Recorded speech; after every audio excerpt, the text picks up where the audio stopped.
How does using everyday metaphors make wine writing more relatable? How has the pressure to be an expert in everything turned simple pleasures into social competition? And does buying your own wine versus getting free samples make you a better wine writer? In today's episode, you'll hear the stories and tips that answer those questions in our chat with Charles Jennings and Paul Keers, co-authors of the hilarious book, I Bought It, So I'll Drink It. By the end of our conversation, you'll also discover the first bottle of wine Charles and Paul shared and how they realized they had the same approach to bad wine, what it was like to meet the legendary wine critic Oz Clarke, when and how Paul and Charles discovered their love for writing, their best and worst moments in their writing careers, how their sediment blog created a stir with PR people in the wine industry, where the title I Bought It, So I'll Drink It came from, whether the tension between wine snobbery and enjoyment is unique to wine, the most pretentious wine moment Paul and Charles ever witnessed, how they developed their distinctive vocabularies for describing wines, overused wine descriptors they find particularly cringy, and what's changed about wine criticism and writing since they published their book.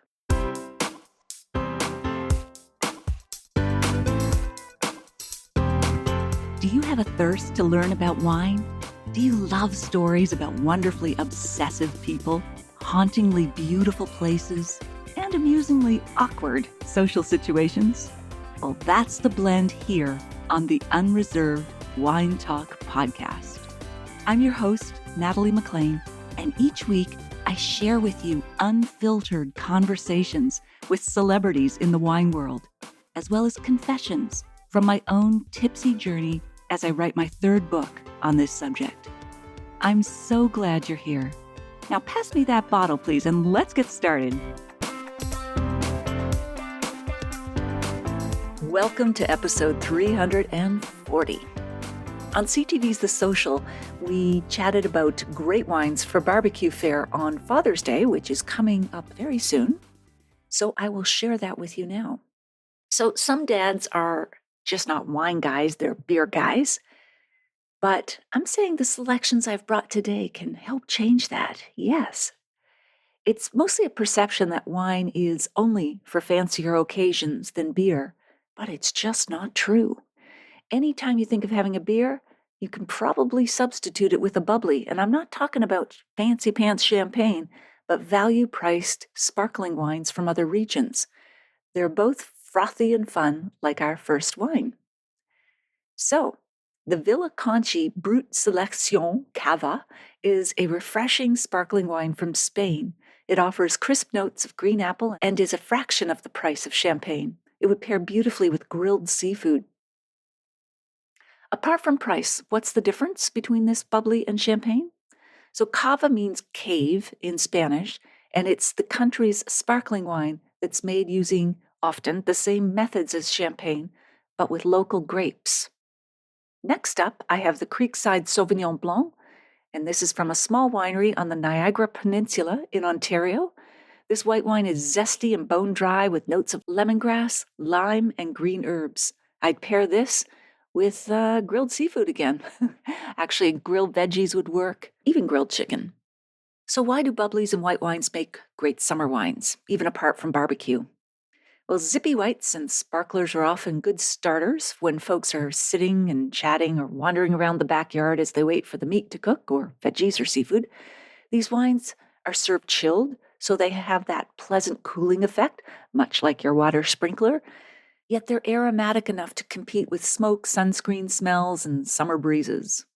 So the hosts had a question for me from Jess Allen, one of the hosts that wasn't on the show that day. She said her dad likes big, juicy, overly oaked New World Chardonnays, but she likes Old World dry and minerally Chablis, which is unoaked Chardonnay made from northern France. What is a daughter to do? A big buttery Chardonnay will pair well with the charry flavors of grilled chicken and pork, whereas your unoaked lighter Chardonnay, Jess, will go better with seafood and veggies. So you could do a mixed grill with the food and not compromise on the wines. Or, if that's too much wine, you could either buy half bottles or make your own splits by pouring half a bottle into a clean, empty bottle that you save for another night. A third option is to find wines that are mid-style oak-wise, like a Chenin Blanc or a Semillon. Next up, a sparkling rosé. Why does it pair well with the grill? Well, we have this rosé sparkler from Burgundy, the Louis Biot Pearl d'Or Brut Crémant de Bourgogne. That's a mouthful to say and to drink. Burgundy is right under Champagne geographically, and again, it's made using the same methods, and we get this superb value for this dry bubbly. It has enticing aromas of field raspberries and strawberries, and it would pair well with grilled portobello mushrooms or planked salmon. I think most people associate red wine with barbecue, so let's try a few of those, starting with Pinot Noir. Well, I have a lovely Pinot from a boutique winery in the Okanagan called Township 7. The grapes come from a vineyard that's sustainably managed and planted in glacial till, a mix of gravel and boulders allowing for excellent drainage. It was aged in French oak barrels, and it has these seductive aromas of black cherry and earth. It would be terrific with grilled chicken. Which red wines maybe don't work with barbecue? Well, I think some wines are best reserved for indoor dinners.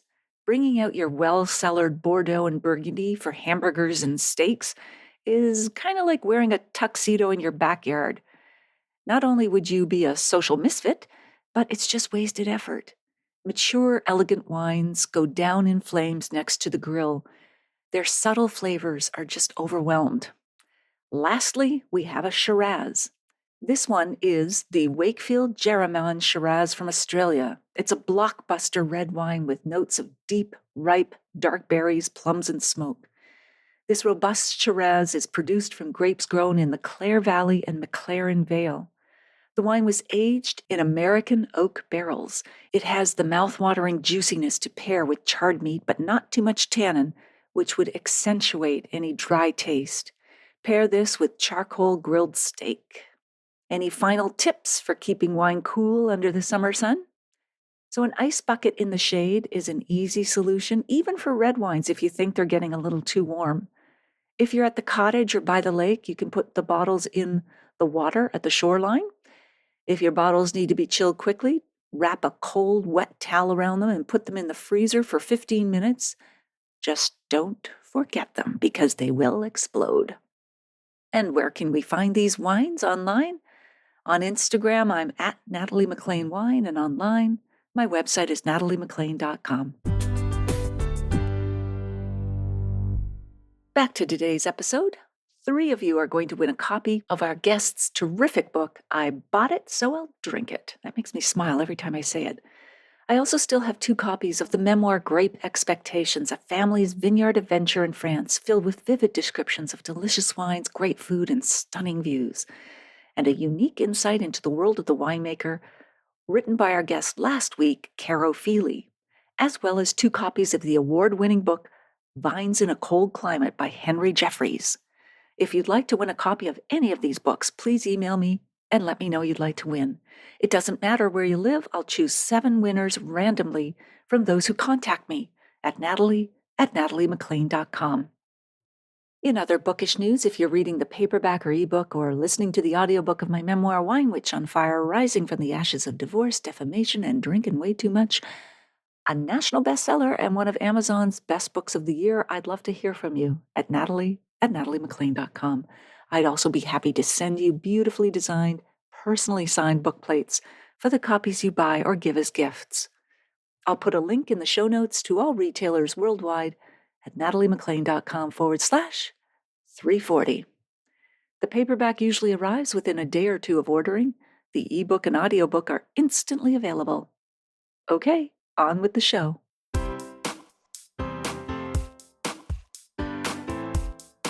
Charles Jennings and Paul Keers are award-winning writers based in London, England.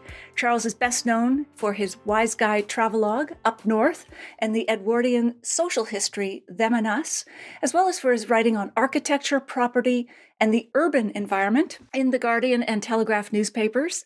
Paul Keers has also written for various British newspapers and magazines and was the launch editor for GQ magazine in the UK. He is currently the chair of the T.S. Eliot Society, UK. Charles and Paul co-authored the wine blog Sediment, described by New Statesman writer and Guardian literary critic Nick Lazard as the finest wine blog available to humanity. The blog became the basis for their book, I Bought It, So I'll Drink It. The Booker Prize-winning novelist Julian Barnes called it the funniest wine book I've read in a long time. Not just laugh out loud funny, but snortingly choke on your cornflakes funny. Up there with Kingsley Amis and Jay McInerney, I can attest to that. I snorted quite a bit reading it. Their book won the prestigious Andre Simon Award, and they join us now from their homes in England. Welcome, Charles and Paul. So great to have you here with us. Hello, Thank you. All right, cheers. So before we dive into your book, let's hear a bit about you. How did you meet? Was there a meet cute, or how did it happen? Paul, do you want to go first? And I can contradict you. You can contradict me. I think it was when I was working as a commissioning editor on the Sunday supplement of the Sunday Telegraph magazine. And I needed a writer. I can't remember what the assignment was. And someone recommended Charles. And whatever it was, he did it wonderfully, as he did over the following years. I kept using him and we became firm friends and professional colleagues after that. Sounds great. And can you remember the first wine that you shared together? I'd done a piece or a couple of pieces for you, and we went out to this Ponzi restaurant in Knightsbridge. You must have had a bottle of wine or something there. Wouldn't that be it? I think that was it, yeah. So a Ponzi wine, but not memorable. Well, it was memorable because it wasn't very good. And we got to the end of the first bottle and said, God, this is terrible, isn't it? Should we get another bottle? And, I love that. And we sort of realised we both had the same attitude to bad wine. At some point, Paul lost it completely and started explaining about a man whose hobby was to carve mushrooms out of wood. Wow. Remember that? I can see how that would I flow. don't. Yeah. Yeah. And I thought, well, okay, we'll just see where this goes. There might be something to that wine then. Okay. Now, you've written so much together about wine. Is there anything about wine that you disagree on? Just about everything, I think. That's probably why Sediment worked. All right. I think basically we're in complete agreement about almost everything, aren't we? I can see how this is going to go. That's great. So, Paul, tell us about your encounter, speaking of wine writers, with the legendary wine critic Oz Clarke. This was one of the things, once we started writing Sediment, we got invited to tastings and, we were complete interlopers. We hadn't got any experience. We didn't know what was going on, but we'd obviously written at that point quite a few pieces making fun of the whole wine industry. And we went to this tasting. It was actually at the Oval Cricket Ground in London. After a little while, I sort of nudged Charles, look, there's Oz Clarke, let's go and say hello. And of course, Charles said, no, yes, let's go on. So we go up and say, hi, we're CJ and PK of the Sediment blog. And he just looked at us and said, you bad boys. And we walked away, and that was it. And we thought, right, that's where we stand in the echelon of wine writing. Well, at least he knew who you were. That's better than anonymity. I have a feeling, I might be muddling it up with another occasion. They were really nice wines, so everybody's just drinking them as fast as they could, and there's no spitting. And we were all sort of leaving, and we were all coming down a flight of stairs, and we all sort of fell down the stairs, including Oz Clarke, at about the same time. And that's when you were having this conversation. I can't remember. Does that ring a bell? It does. I think one of the differences throughout the course of Sediment between us and the other wine writers was that we actually drink wine. I think a lot of wine writers just kind of taste it and spit it away, and we drink it. And I think that can on occasion make a sort of social difference between ourselves and some of the professionals. Absolute dedication to your craft. Yeah. Spitting's for amateurs. Almost monastic in single-mindedness. Yeah. So, Charles, maybe you could tell us when you thought you'd become a writer. Like, was there a moment? Was it your child or? Not really, no. I mean, I can remember this the only thing I ever really wanted to do when I was sort of 10 or something. I thought, I'll write a book. As I got older, I thought, well, if I could do this, it'd be a great way of getting out of work. So that was really, I could just be left to follow my own kind of instincts and maybe make some money out of it. But that was it from the word go. That's all I really ever wanted to do that day. And you, Paul, maybe how did you get started? Maybe your best and worst moments? I always say it sounds like I won my career in a tombola, because I won a Cosmopolitan magazine young journalist competition. So I had my first piece published in Cosmopolitan while I was still at university. And when I left, I got a job there and started working there, and it sort of took off from there. I mean, I'd done student journalism. I really wanted to work in magazine journalism. And this was like the most wonderful opportunity. I spent the first couple of years of my career working there as kind of token man on Cosmopolitan. So yeah, speaking of Cosmopolitan, now, what did you write about for that contest? I took the male point of view on things, and they used to have a column every month written by a man. I wrote one of those, and then I wrote another one. And then when I was there, I kept coming up with these sort of male viewpoints on things. I was the right kind of age, early 20s and so on. Yeah, I just kept taking a male viewpoint on things, and they thought this was a valuable thing to have in a women's magazine. Just a little bit, yeah, up to a point. So what were your best and worst moments, do you think, Paul, of your writing career? Do any stand out? Possibly the worst moment was when, after Cosmopolitan, I wrote freelance for a while, and then I got an opportunity to work at the Daily Mail on the features desk. And they used to have this sort of ritual in the morning. They'd cut stories out of the upmarket papers and give them to the feature writers to see if they could make something of it. And I'd gone there thinking, yeah, because, I'd write about young men and yuppies, as it was at the time. And they brought around this story and put it in front of me. And it was about parking tickets for diplomatic immune members of foreign embassies in London, how they weren't paying their parking tickets. See what you can do with that. And I thought, well, I've got two choices here. I can either go and say, look, this really isn't the sort of thing I do, or I can have a go. And I thought, I'll have a go. And 4:00 in the afternoon, I'd written something, and they said, yeah, that's okay. Yeah, okay, we'll use that. See you tomorrow. And I thought, yes, I made it. The worst moment was looking at that and thinking, I can't do this. And fortunately, it seemed that I could. How about the best moment? Any standout? It sounds a bit corny, but actually, when Julian Barnes, you quoted him earlier on there, he actually sort of gave us our award when we won it for Sediment. And I thought, this is astonishing. Here is this really major writer saying how much he enjoys our writing. It was a terrific moment. The fact it was him rather than just some kind of industry award, that meant an enormous amount. Fabulous. Charles, you have a best and worst moment in your writing career? In a way, it's the same moment. It was the best and worst moment. Oh, it's like 30 years ago or something. And I'd written a book about the north of England. It was sort of Bill Bryson-y kind of funny sort of travelogue kind of thing. And it was doing quite well.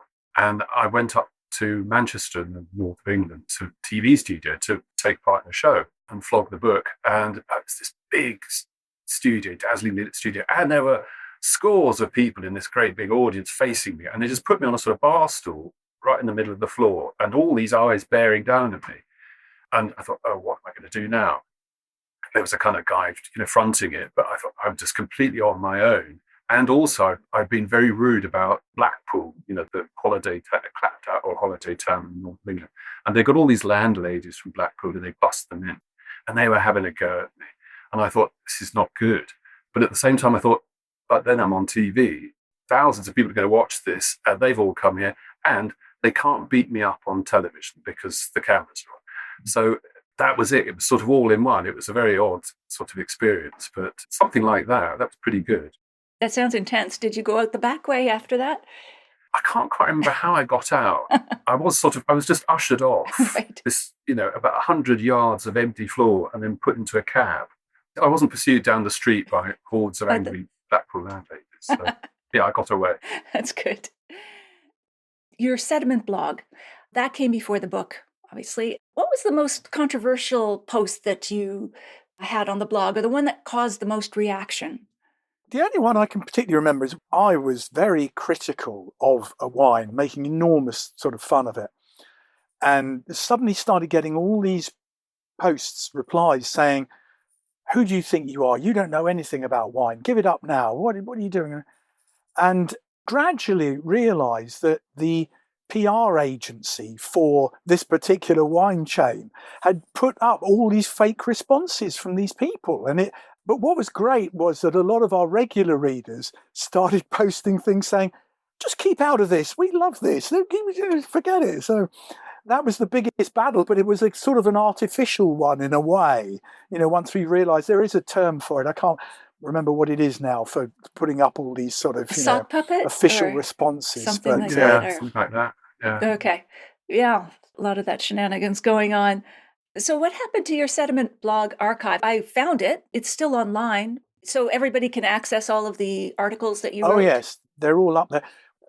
Well, I once wrote a piece about the sediment archive per se because Jancis Robinson sold her archive to the San Francisco University.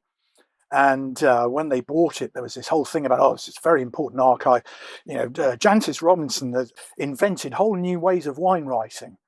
And I thought, well, we've done that. We've invented ways of writing about wine when you don't know anything about wine. That's completely invention. But our archive, in that sense, consists of sort of a lot of supermarket receipts and notes that have dribbled off into incomprehension. And I didn't think any university would really want to buy that. But the archive of the blog itself is very much online, and it's still there at sedimentblog.com, and I hope people are still reading it and enjoying it. And it's lots of fun. I mean, you wrapped it up in 2020, so it's not that long ago. And you wrote the blog for about 10 years, was it? Yes. Yeah. Okay, Yeah. Lots of interesting forays and essays, and it's good reading, still relevant, I think. I'm sure there's a university out there somewhere that just has to realize the value. The They've got to potential. move fast. So I love the title of your book. I've bought it so I'll drink it. How'd you come up with that? I think that my wife, Susie, came up with that. Oh, yeah? Paul looks sceptical. No, I think you're right. I think she just came up with it. And because we came up with sediment, or probably Paul came up with sediment. And I think Susie jumped in and said, I bought it so I'll drink it, because that's the sort of people we are. Straightforward. Yeah. Yes. My original thinking for the subtitle for it was, how low can we sink? Which seemed to fit sediment. But real sort of Bukowski feel. Yeah. I think the buying thing is quite important, though. I mean, the fact that I said earlier, we do actually drink the wine.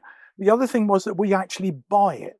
I think we had an optimistic notion that if we had a wine blog, we would get boxes of wine appearing out of nowhere for nothing, which never really happened.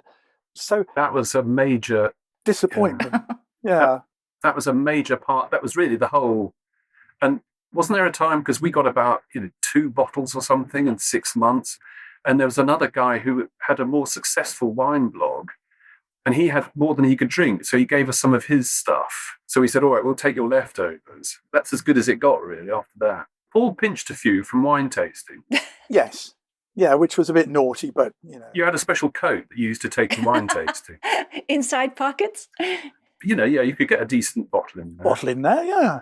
I think the fact that we did actually buy our wine, though, is really quite fundamental to a difference between sediment and other wine writing, because we actually went out, spent our own money on this, and I think you have a very different perspective on wine when you have paid for it and when you're going to drink it, from people like yourself who taste wine. I'm sure you do buy wine yourself, but you also get a lot of it for nothing. Oh, I know. It's just Chateau Margaux one day, Lafite the next. I mean, Yeah. you just can't keep up There with you it, are. actually. Yeah.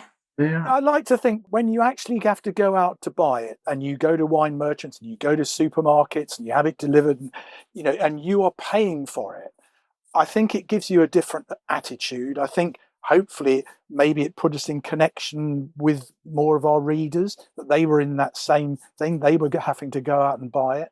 Maybe that gave us a slightly different slant on wine buying and drinking as well. On the rare occasions we did get anything alcoholic and drinkable, I remember absolutely fawning about it. I think, to say anything positive I could find. I was so desperate for them to give me some more. I went to a tasting of mead. You ever come across mead? Mm-hmm. Honey wine, yeah. Mm-hmm. Honey wine. And it was a mead tasting. And they said, we're going to bring back mead into the mainstream. And it was horrible. It was awful stuff. We had about 7 different kinds of mead. But I went to this thing and then I wrote about it and was totally fulsome about it, but nothing came. And they said, oh, they also do gin, even better. But that was the end of that. But I felt this absolute compulsion to be secrets about the free booze, which, Paul said we just, most of the time, it was never the case. It was just say whatever we wanted to say. And you'd be a PR's dream these days with influencers and so on. You'd be probably drowning in the stuff if you want to resurrect that blog. Well, not with some of the stuff we say about it, I don't think. If you were to follow up with a second book today, what would you name it? Oh, Lord. Or would you go back to your wife there, Charleston? Get her to... I'd like 50 Ways to Peeve Your Liver. Oh, you've been thinking about that, haven't you? That didn't come out of nowhere. Actually, probably something the same. You're sort of like your doctor looking at you saying, how much do you drink? Yeah. Well, let's talk more about wine writing. So your book alternates chapters between the two of you, which creates a delightful conversational rhythm. Was there any challenge in this collaborative approach, or did it just sort of flow like the wines you share? I think it made it easier in terms of actually doing the blog, which was where we started, because we did it on alternate weeks. So you had 2 weeks to come up with the next piece, as it were, but there was always a piece up there every week. We never knew what the other was going to be writing about. So you'd read your partner's piece absolutely fresh, as the public would.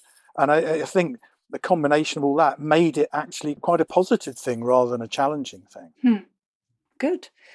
Are there any writers, not just wine writers, but writers who've influenced your writing, whether it's about wine or otherwise?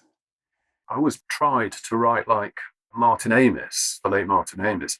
Not Martin Amis the novelist, but his journalism and his criticism, which are lots of collections of them, and they are just fantastic. What makes it so good? I mean, he does lots of book reviews, there are lots of interviews with other famous writers, not so much celebrities, but obviously your Saul Bellows and people like that. And he really knows his stuff. He's incredibly sharp. He's very rude, very, very funny. And there's no fat. They're quite short. Anybody out there, go and buy his collection, The War Against Cliché, which is journalism and reviews mixture of them. It doesn't get any better. And I thought, if I can get within 100 miles of that, then that's what I'm aiming for. 100 miles within the war against cliches. That's what you want to do. Does that make sense? Something like that. Fits perfectly. Yeah. I think so. How about you, Paul? Any influences? Again, it sounds almost like a setup from Charles, but as far as writing about wine and alcohol on the whole is concerned, it would be Martin's father, Kingsley Amis, who is tremendously entertaining. I mean, some of it has dated now. He was writing really in the sort of late 50s, 1960s, when wine really wasn't very well known in the UK at all. And he's so entertaining about it, about drinking it, serving it, the consequences of it. And I mean, he was knowledgeable through experience, which is all I am, really. He didn't study it. He didn't have a WSET or anything like that. But he could really make you want to drink.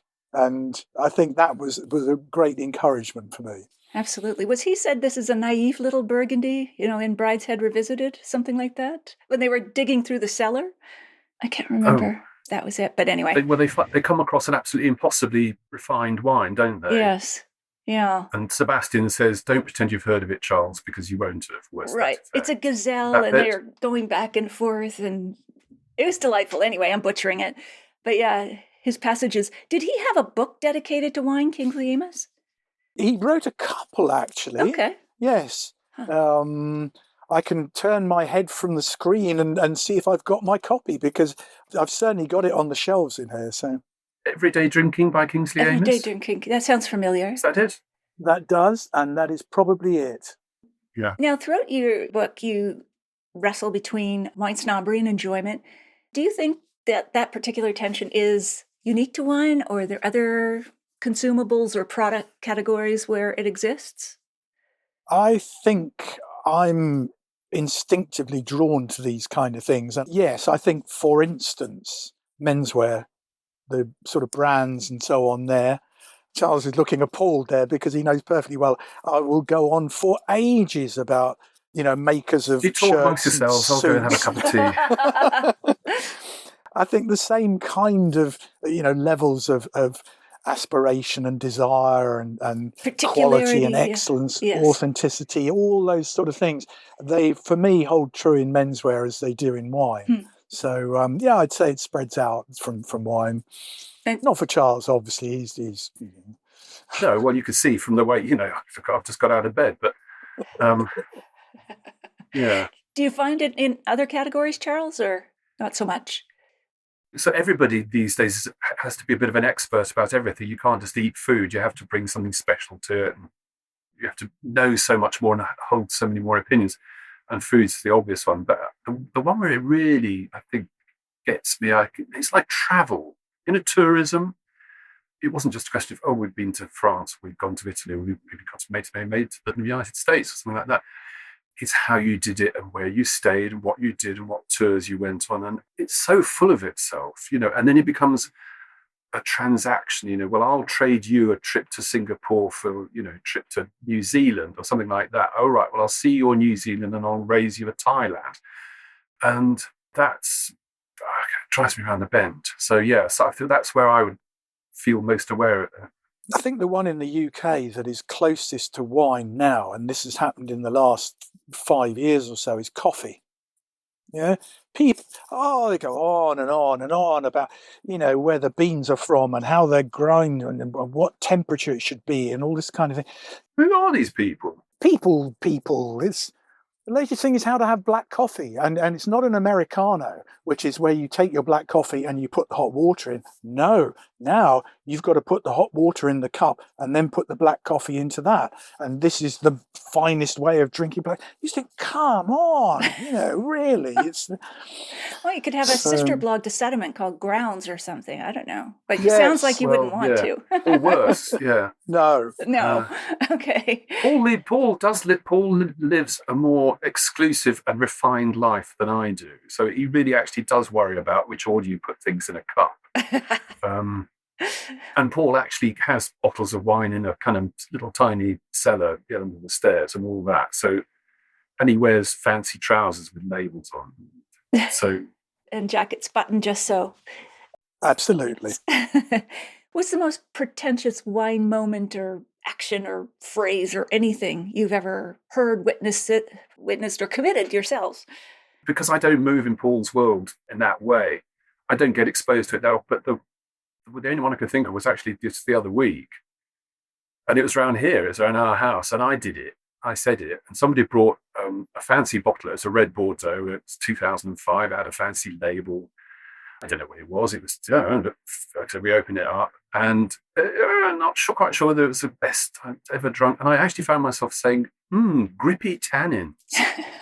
And, you think, oh, God. Do you look so Pull yourself together.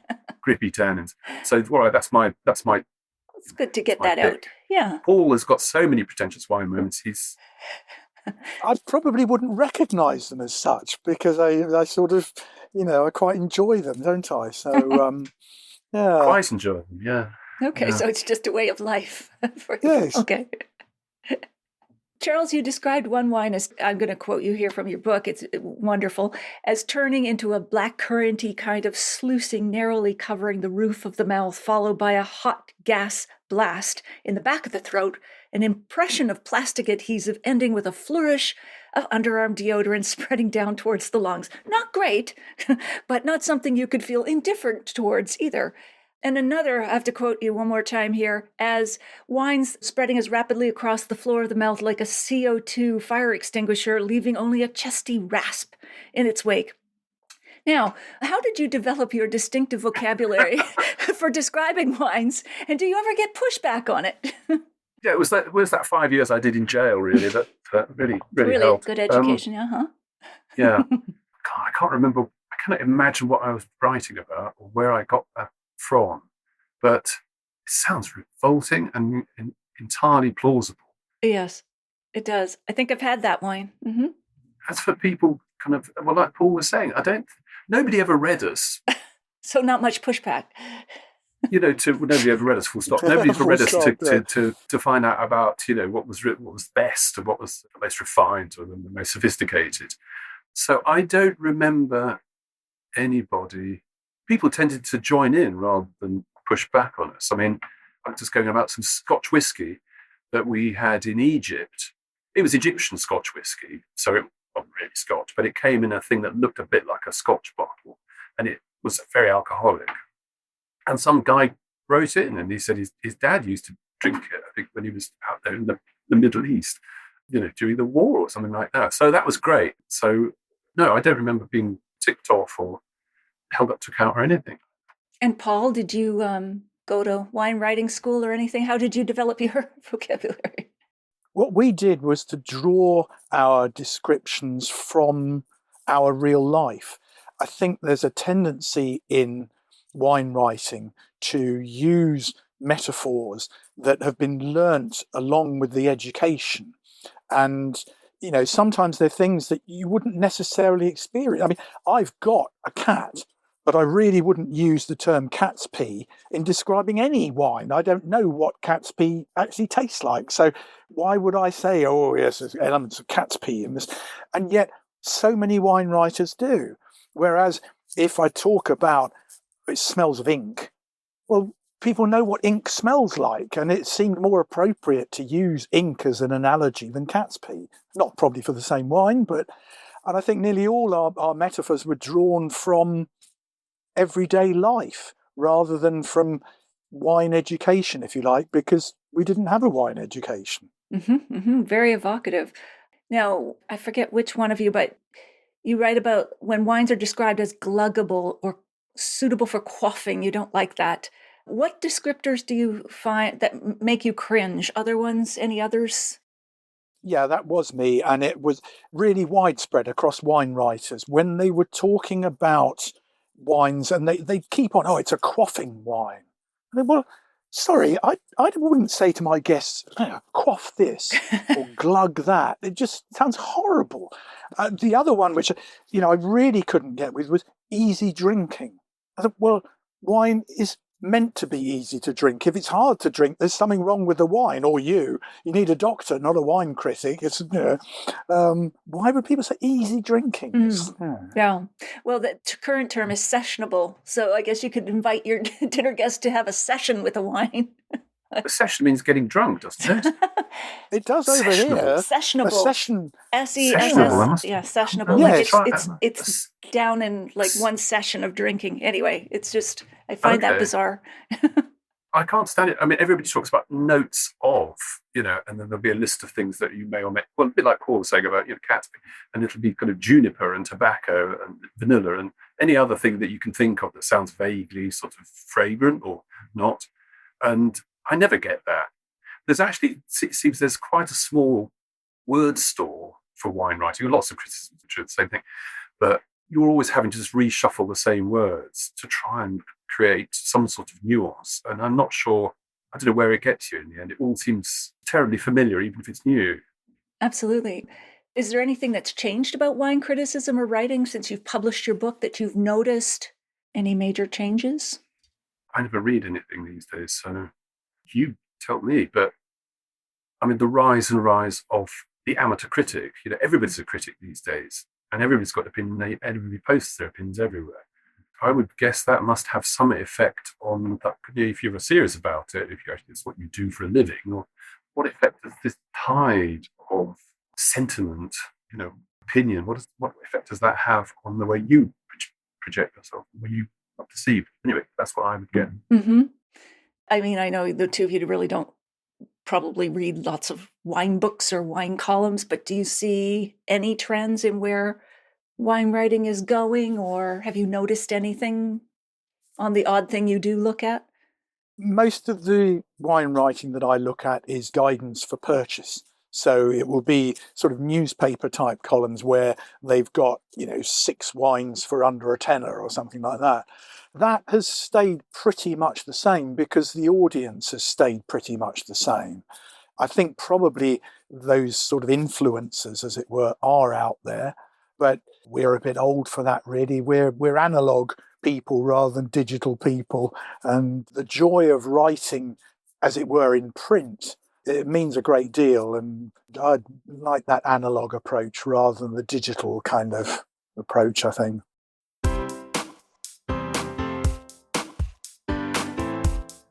Well, there you have it.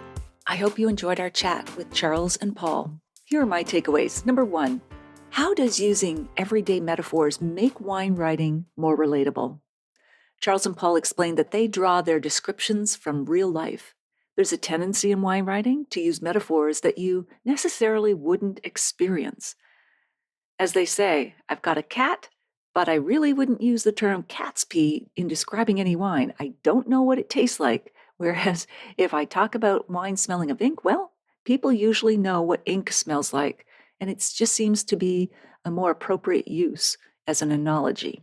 Number 2, has the pressure to be an expert in everything turned simple pleasures into social competition? The authors say that everybody has to be a bit of an expert these days about everything. You can't just eat food. You have to know so much more and hold so many opinions on food. The one where it really gets them is travel and tourism. It's not just a question of, oh, we've been to France, we've gone to Italy, something like that. It's how you did it, where you stayed, what you did, what tours you went on it. As they say, it's so full of itself. Then it becomes a transaction when you're talking with friends. Well, I'll trade you a trip to Singapore for a trip to New Zealand or something like that. All right, I see you're New Zealand, I'll raise you a Thailand. I have to agree with them. And number 3, does buying your own wine versus getting free samples make you a better wine writer? As Charles and Paul observe, they say the fact that they bought their own wine was quite fundamental and made a difference between Sediment, their blog, and other wine writing they felt. They spent their own money and felt they had a different perspective on wine versus paying for it. They hoped it put us in connection with more of our readers. They had to do the same thing, go out and buy it, and that gave us a different slant on the wine. Now, I agree with them if wine writing is your hobby, which it was for them. As a wine writer who does this full time, I used to believe that I should not take any free samples, and it didn't make me a better wine writer, it made me a bankrupt one. The samples are just too expensive unless you're just going to evaluate, $2 chuck. You'll never make any money, especially even back in the day. Newspaper columns paid maximum $300, $400, and those fees haven't gone up. So in any case, I think there is a difference between hobbyists and those who do it full time. That's just my personal take. But for them, it was the right thing to do. In the show notes, you'll find a full transcript of my conversation with Paul and Charles, links to their website and book, the video versions of these conversations on Facebook and YouTube Live, and where you can order my book online no matter where you live. If you missed episode 139, go back and take a listen. I chat about wine scores, pairing, and writing with Master of Wine Vanessa Conlon. I'll share a short clip with you now to whet your appetite. Give them something they understand, a score, because we know that. And at first I resisted, but then I came over to his way of thinking because that's the way I feel I can be of greatest service. And that's why I score wines, in addition to those, I hope, elegant extra tasting notes. How would you recommend someone is trying to figure out which critic to align with or who to listen to? How should a consumer make that decision? I think it's finding someone whose palate lines up with yours. Also someone who can guide you a little bit further, take you out of your comfort zone. I think it comes down to palate taste, but it can also be a preference for personality. We like the way they write about wine, or they make it interesting or fun. And there's just so much out there these days with the internet and social media and videos and everything else. I think there's a critic for everyone. These days, everyone is a critic, but there's so many ways to be guided. I think that's an easy choice these days.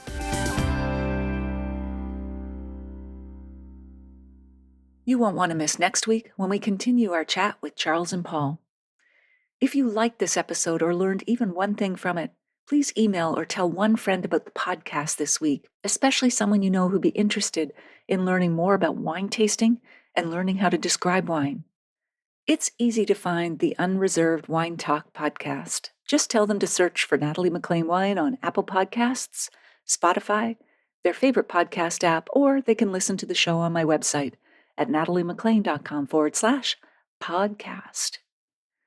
Email me if you have a sip, tip, question, or if you'd like to win one of 7 copies of the books we have to give away.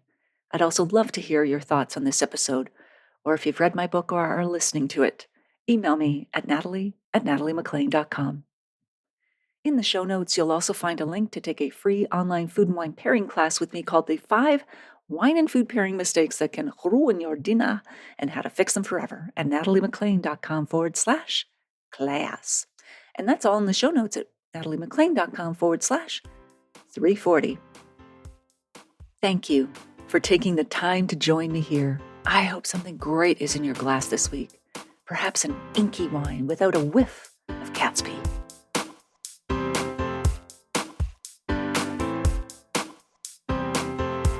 You don't want to miss one juicy episode of this podcast, especially the secret, full-bodied bonus episodes that I don't announce on social media. So subscribe for free now at nataliemaclean.com/subscribe. Meet me here next week. Cheers.